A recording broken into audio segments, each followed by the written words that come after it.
তো গাইস দেখো, আমি বাবার সাথে উঠে পড়েছি আমাদের রান্নাঘরের চালে। বাবা পুঁই শাকের মিশলি কাটছে। দেখো কত সুন্দর, পুরো চাল ভর্তি হয়ে গেছে। বাবা লাগিয়েছিল 3টে গাছ, তো 3টে গাছের পুঁই শাক দেখো সারা রান্নাঘরের চাল ভর্তি হয়ে গেছে।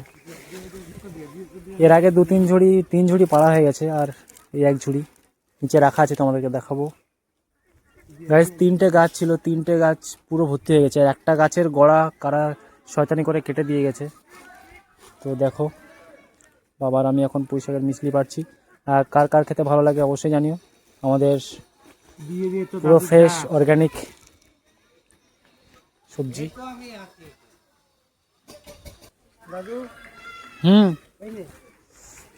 দাদু নিচের থেকে চুপড়ি দিচ্ছে, একটু ছুড়ে দাও চুপড়িটা জোর করে।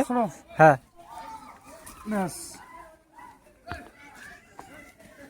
বসে এবার নামবো। এবার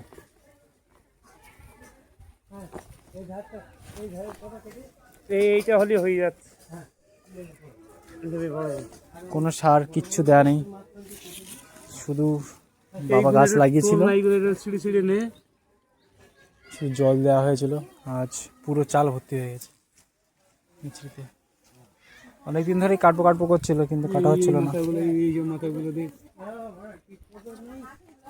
দেখো কত সুন্দর ফ্রেশ। আর কুল গাছে দেখো গাইস, কুল হয়েছে আমাদের কুল গাছে।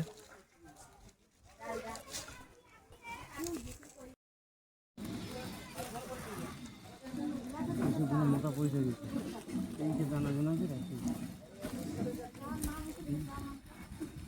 দানা রাখছে।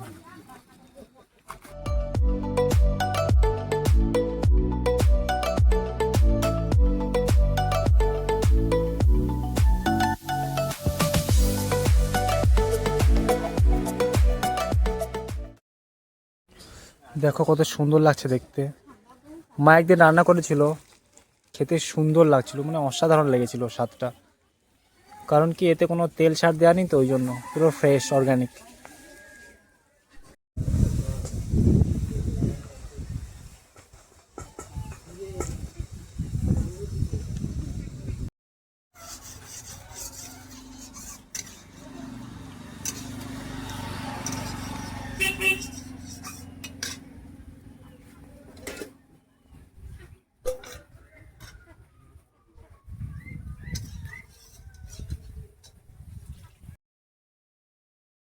কতটা হয়েছে, পুরো 1 ঝাঁকা। দেখো, আর দাদু এগুলোকে কেটে কেটে ছোট করছে। কতটা হবে মনে হয় দাদু? কতটা হবে? হবে 10 কিলো। দেখো কত সুন্দর, পুরো ফ্রেশ টাটকা সবজি।